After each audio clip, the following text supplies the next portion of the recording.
Sairiang balam je barabah, barabah lalu balam mandi. Sairiang salam nan je sambah, sambah lalu salam kembali. Balam bukan sembarang balam, balam basarang di rumpun pandan. Salam bukan sembarang salam, ikut salam orang beriman. Assalamualaikum warahmatullahi wabarakatuh. Innal hamdalillah nahmaduhu wa nasta'inu wa nastaghfiruh wa na'udzu billahi min sururi anfusina wa min sayyiati a'malina may yahdihillahu fala mudilla lahu wa may yudlil fala hadiya lahu. Asyhadu an la ilaha illallah wa asyhadu anna Muhammadan abduhu wa rasuluh sallallahu alaihi wasallam la nabiyya ba'da, amma ba'du. Woi nak kanduang sibiran tulang ubek jariah palalai damam limpapeh rumah nang gadang. Duduk lah anak tanang-tanang dangakan pasan dari apa. Kok satitiak tolong lawikan, kok sakapa tolong gunuangkan. Kok sabarih usahlah lupo, satitiak usahlah hilang. Ambil pidoman patang di pagi. Ananda santriwan santriwati peserta pesantren Ramadan rahimakumullah. Kita bersyukur pada Allah Subhanahu wa taala pada kesempatan kini kita dapat bertemu balik dalam kegiatan pesantren Ramadan tahun 1441 Hijrah 2020 Masehi. Alhamdulillah kita masih diberikan kesihatan oleh Allah Subhanahu wa taala.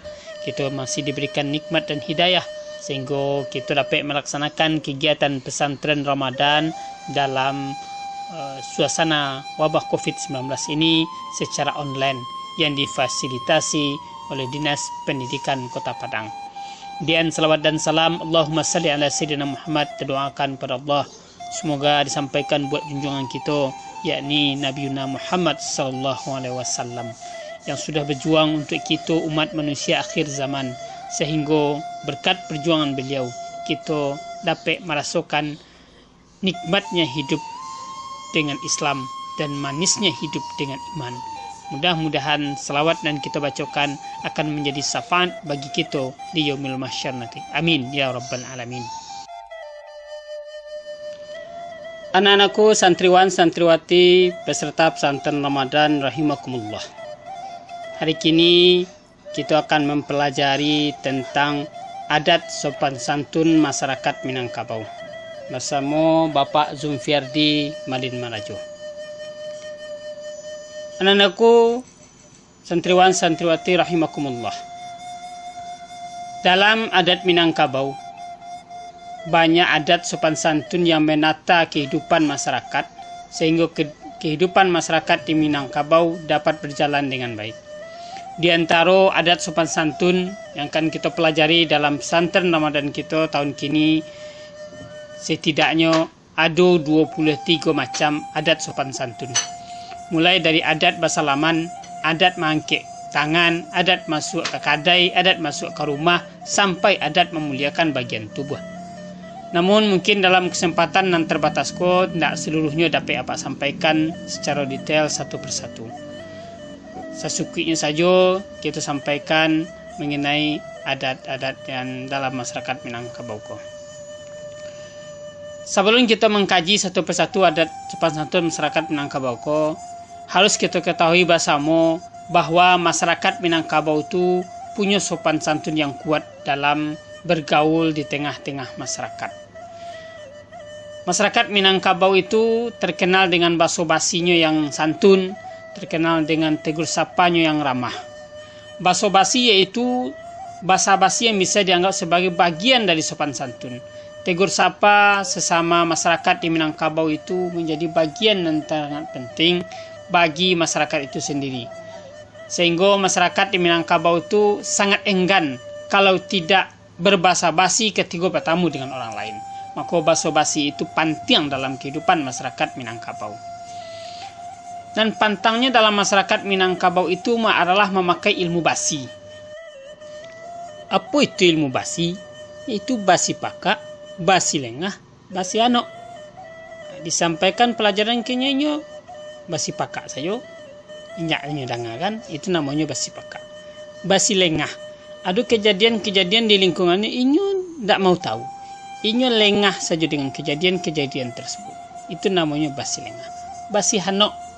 Basi hanok itu hanok saja tanpa peduli.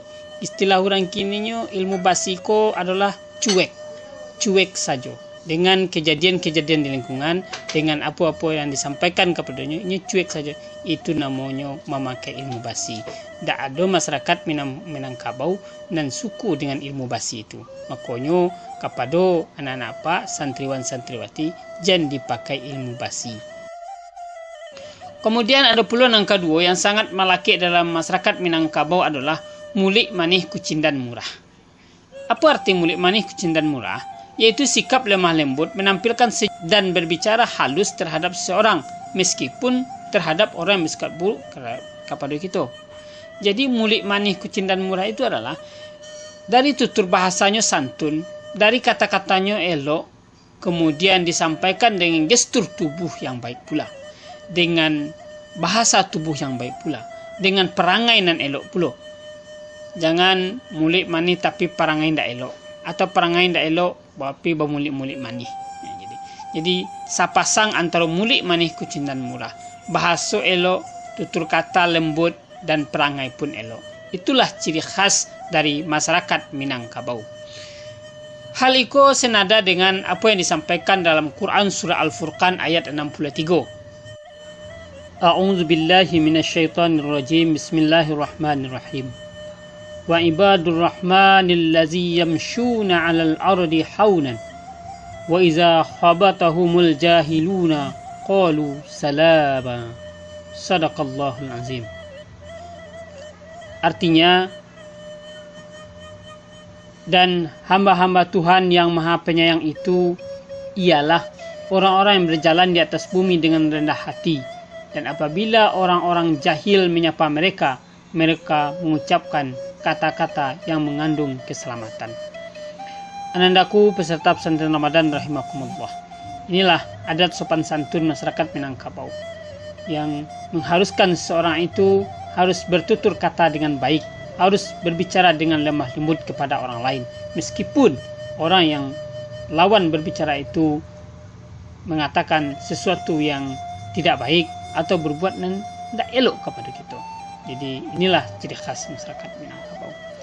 Anandaku peserta pesantren Ramadan rahimakumullah, mari kita kupas dan pertama adat tentang basalaman.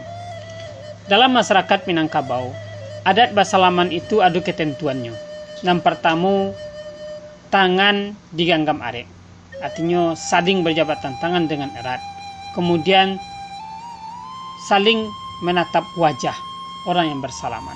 Jadi tidak bersalaman sambil melengah, tidak bersalaman sambil mengerjakan pekerjaan lain, tapi ketika bersalaman tersebut orang yang bersalaman saling bertatap wajah. Kemudian salaman harus diiringi dengan senyuman, maka sama saling tersenyum dalam bersalaman tersebut dan tidak lupa dengan mengucapkan salam. Inilah adat basalaman masyarakat Minangkabau. Tidak bersalaman sambil bermain api, tidak bersalaman sambil menarihan bakarajo, tidak bersalaman sambil mengicip pula dengan orang lain, tapi bersalaman dengan dalam adat Minangkabau itu betul-betul bersalaman satu sama lain, saling pandang, saling menggenggam tangan, kemudian saling tersenyum dan mengucapkan salam. Yang duluan mengucapkan salam itulah yang terbaik, dan yang belakangan harus menjawab salam dari orang yang telah mengucapkan salam. Kemudian yang kedua, adat mengangkat tangan. Adat mengangkat tangan adalah ketika kita hadir di tengah orang ramai dan lah lebih duluan duduk daripada kita. Kita tidak mungkin menyalami orang sekeliling rumah. Kita tidak mungkin bersalaman dengan orang saling keduduk, tapi kita tetap harus menghormati orang yang lah duluan duduk dari kita, karena kita datang belakangan. Caranya adalah dengan mengangkat tangan, yaitu dengan mengangkat kedua belah tangan sejajar dengan wajah sambil mengucapkan salam mama, salam tuanku, salam saudaraku. Itulah adat mengangkatkan tangan ketika kita tidak bisa bersalaman kepada seluruh orang yang hadir dalam lingkungan yang kita dapati. sebagai tanda kita sama-sama menghormati orang yang telah duduk di dalam lingkungan itu atau dalam rumah itu. Kemudian berikutnya adalah adat dalam jamuan. Jamuan artinya adalah ketika kita di rumah kita mengadukan jamuan, mengadukan doa selamat, mengadukan acara syukuran, mengadukan acara pesta di rumah kita. Harus ada adat yang harus dipenuhi sehingga yang kita lakukan itu tidak melenceng dari ketentuan-ketentuan yang telah digariskan dalam adat Minangkabau yang sesuai dengan ketentuan-ketentuan Al-Quran dan Sunnah. Yang pertama, wajah berseri ketika mengadakan jamuan tersebut. Kita undang orang datang ke rumah kita, kita undang orang datang untuk di pesta kita, maka kita sambutlah orang itu dengan wajah yang berseri dan serta mengatakan perkataan-perkataan yang menyenangkan hati tamu yang datang. Jangan membuat jamuan, membuat undangan, tapi kita bermuka masam, kita mengucapkan perkataan-perkataan yang menyakiti tamu kita, itu tidak ada dalam istilah Minangkabau. Apapun orang yang datang, sambutan harus dengan sambutan muka yang berseri dan kata-kata yang menyenangkan. Kemudian yang kedua, mulai setelah dipersilakan acara adat. Lengkapkan tamu dulu, lengkapkan nenek mamak datang, lengkapkan orang Sumando duduk, lengkapkan bunda kandung duduk, baru acara dimulai. Jangan terburu-buru dalam mengadakan acara, jangan terburu-buru dalam mengadakan jamuan, karena secara adat ketika lengkap yang hadir di situ baru bisa dilaksanakan jamuan tersebut. Waktu melaksanakan jamuan harus dijaga adab, jangan sampai melakukan sumbang dua baleh. Tahun dulu kita lah belajar tentang sumbang dua baleh, sumbang dua. Ikut contoh sumbang dua. Orang duduk di bawah, inyo duduk di atas. Duduk batagak lutui, sumbang. Duduk baselo bagi nan padusi, sumbang. Duduk bersumpuh untuk nan laki-laki, sumbang. Iko namanya sumbang duduk. Kalau contoh duduk nan tape, aku contohnya. Jadi ada naik. Praktekkan ini. Jadi, jangan dilakukan sumbang-sumbang tersebut. Artinya, jangan dilakukan sesuatu yang buruk ketika melakukan jamuan tersebut.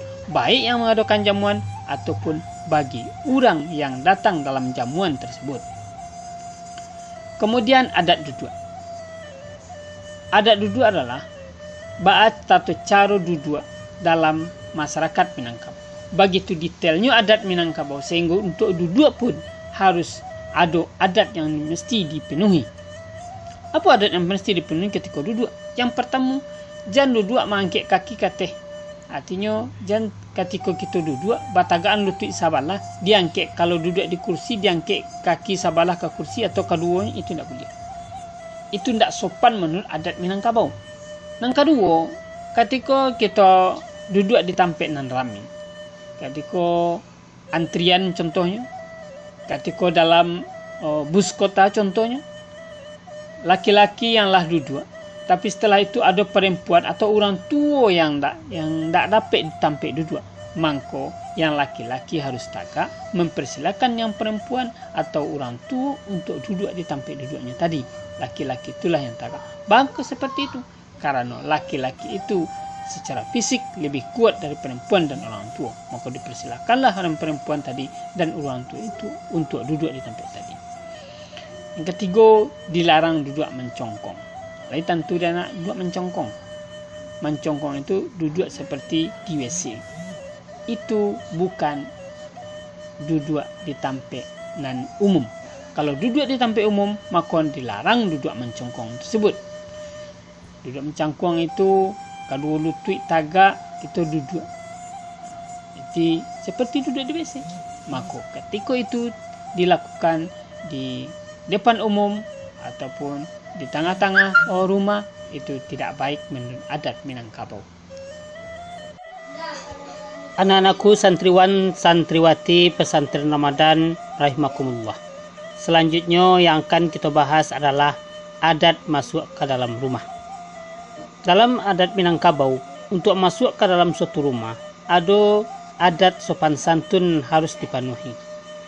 Dan pertama, tidak boleh langsung masuk ke dalam rumah orang lain.